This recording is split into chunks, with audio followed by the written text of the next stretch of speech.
Questions 11 through 20 on the 2005 Grade 7 Gauss Math Contest. The temperature range on a given day is the difference between the daily high and the daily low temperatures. On the graph shown, which day has the greatest temperature range? So we got Monday, Tuesday, Wednesday, Thursday, and Friday. So let's look at the temperature range. On Monday, it looks like -4 to 6. So that's a range of 10. Tuesday, oh boy, -6 to 3. So that's 9 as the range. Wednesday is -2 to 4. So that's 6.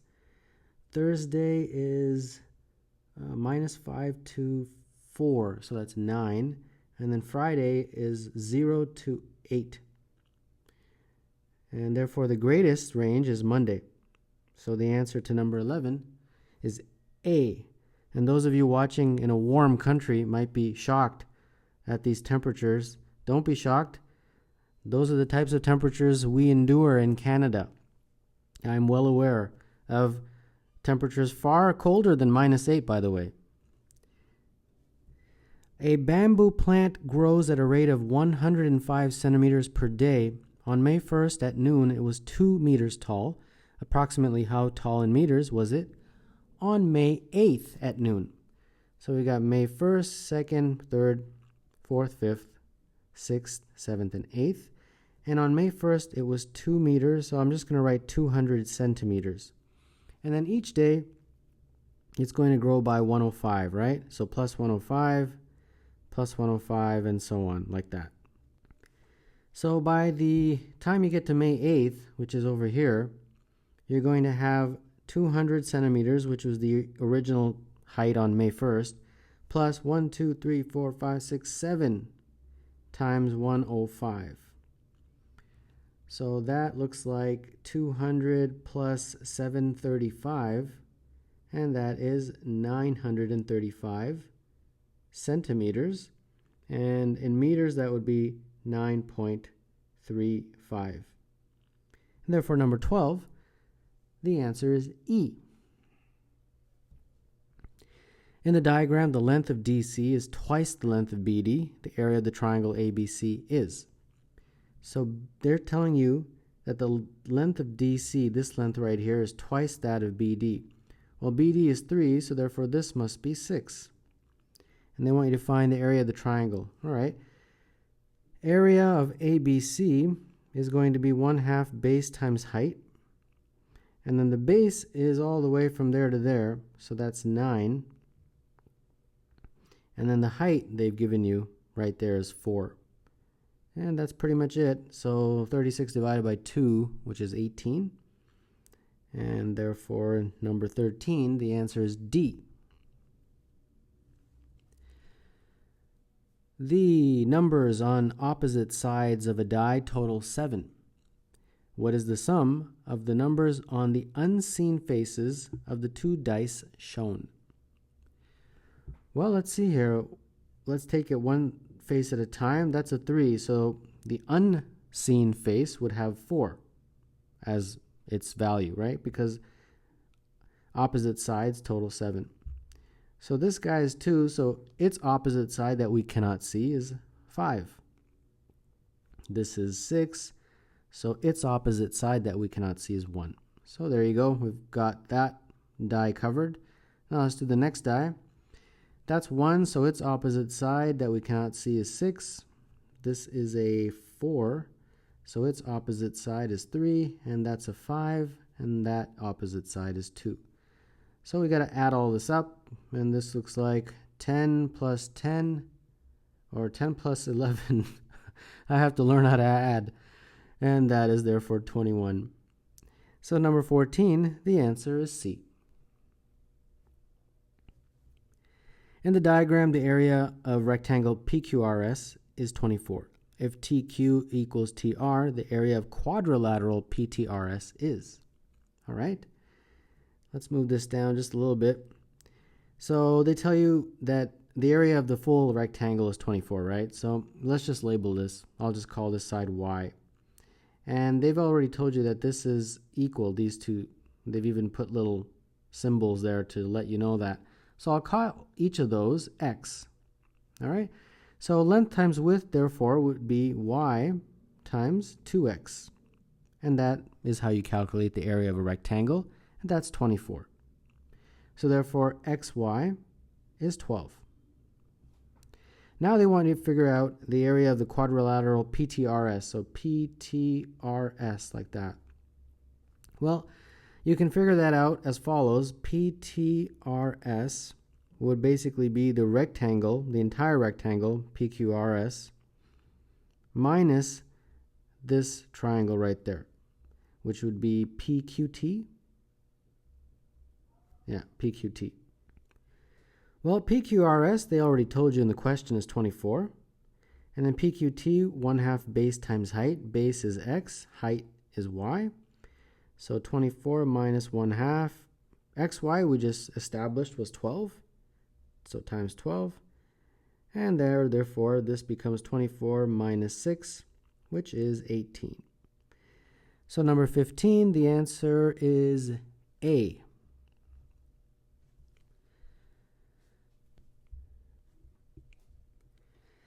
Nicholas is counting the sheep in a flock as they cross a road. The sheep begin to cross the road at 2 p.m. and cross at a constant rate of 3 sheep per minute. After counting 42 sheep, Nicholas fell asleep. He wakes up an hour and a half later, at which point exactly half of the total flock has crossed the road. Since 2 p.m., how many sheep are there in the entire flock? So, let's make a timeline here. 2 p.m. is when this all begins. And we get to how many minutes here? Well, we are told 42 sheep. That's what we're told. And we also are told that these sheep basically cross at 3 sheep per minute. So that means 42 divided by 3 is how much time it has passed, and that's 14. So that means you get to about 2:14. Exactly. And then Nicholas falls asleep. After he falls asleep, he wakes up sometime later, and by that point, he wakes up, we have half the flock that has crossed. And they tell you that he wakes up an hour and a half later, so 90 minutes later, so that's 3:44. All right, 90 minutes. Well, first and foremost, how many sheep have crossed in that 90-minute time? Well, there's 3 sheep every minute, correct? So in 90 minutes, there would be 90 times 3, which is 270 sheep will have crossed during that 90 minutes that he was sleeping.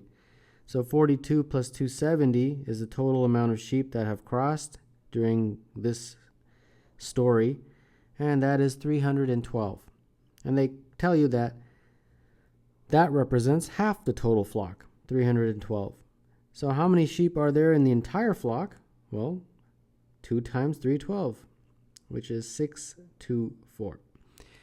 So number 16, the answer is D. The symbol 3, 4, 5, 6 is evaluated as 3 times 6 plus 4 times 5, which equals 38. 2, 6, 1 blank is evaluated as 16. Then the number that should be placed in the empty space is, well, let's call that X. Well, let's look at this for a second.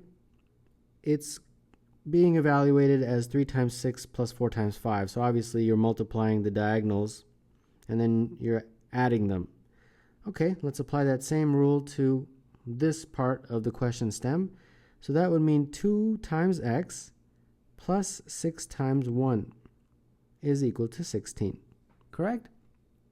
So we got 2x plus 6 is 16, therefore 2x is equal to 10, and therefore x is equal to 5. So the number that should be placed in the empty space is 5, and therefore 17 is E.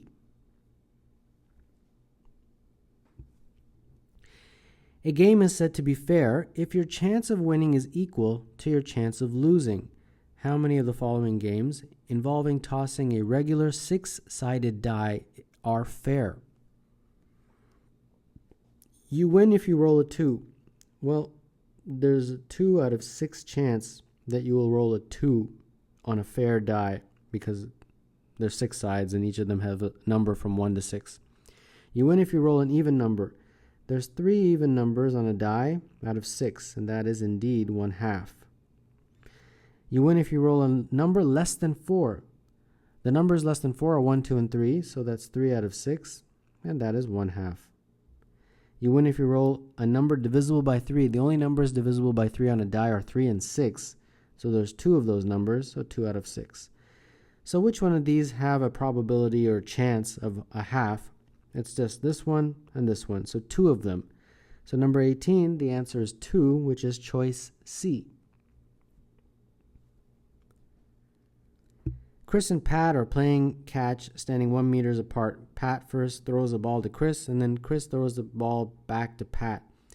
Next, standing 2 meters apart, Pat throws to Chris, and then Chris throws back to Pat. After each pair of throws, Chris moves 1 meter farther away from Pat. They stop playing when one of them misses the ball. If the game ends when the 29th throw is missed, how far apart are they standing, and who misses catching the ball? So initially, you've got a scenario where you've got Pat and Chris. They're just 1 meter apart. And then they go 2 meters apart, and then 3 meters apart, and then so on, right? So here's Pat, and here's Chris. 1, 2, 3. Now, in the first one, Pat first throws the ball to Chris, and then Chris throws the ball back to Pat. So there's 2 throws here. And in a very similar way, in the next part of this diagram, it's very similar. There's also 2 throws, and so on. All right? You get the point. 2 throws, and so on. So when do we get to the 29th throw? Well, let's see here. 2 throws on each of these. So you'd get there probably by the 15th distance. So I'll just write it out real quick, 1 to 15. So the first one right here is what we have right here. They're 1 meter apart, and there's 2 throws between Pat and Chris. The next one here is this scenario.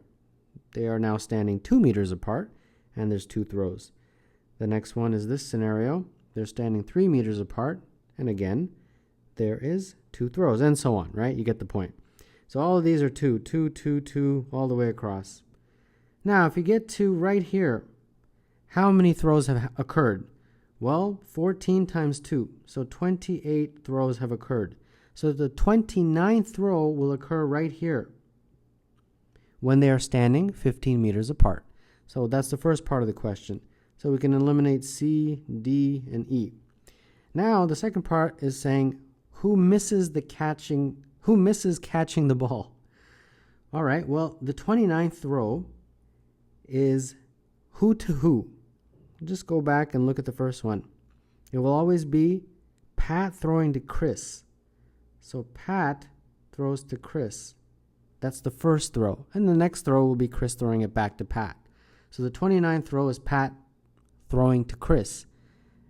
Now, the ball is missed. So who misses catching the ball? Well, Chris misses catching the ball because he is the one who's supposed to catch it. Pat is throwing the ball to him. So Chris missed it, and they're 15 meters apart. So therefore, number 19 is A. While driving 80 kilometers an hour, Sally's car passes a hydro pole every 4 seconds. Which of the following is closest to the distance between 2 neighboring hydro poles? All right, so we got 80 kilometers per hour, and they want you to figure out a question in seconds and meters, since the answers are all in meters. All right, so this is one of those questions where you just have to change the units. So going from kilometers to meters, you would have to multiply by 1,000. 80 times 1,000 is how many meters? And then you want to go from hours to seconds. So 60 minutes. And then just I'll just do this in steps. This is just 80,000 meters over 60 minutes. But 60 minutes, you multiply that by 60 to get seconds. 60 times 60. That will give you seconds. So this becomes 80,000 all over 3,600. We got meters at the top, and we've got seconds on the bottom. Meters per second. And if you do the math, this is going to be approximately 22 meters per second. 22.2 to be exact. That's how fast Sally's traveling. All we really did was change 80 kilometers per hour into meters per second. Really didn't do anything else. And now they're saying, how far are these poles apart? Well, the question tells you that she passes a pole every 4 seconds. So you have to take 22.2 meters per second and multiply that by 4 seconds. And if you do that, you get approximately 88.8 meters. And that's the distance between the poles. So the closest answer listed would be 90. So number 20, the answer is E.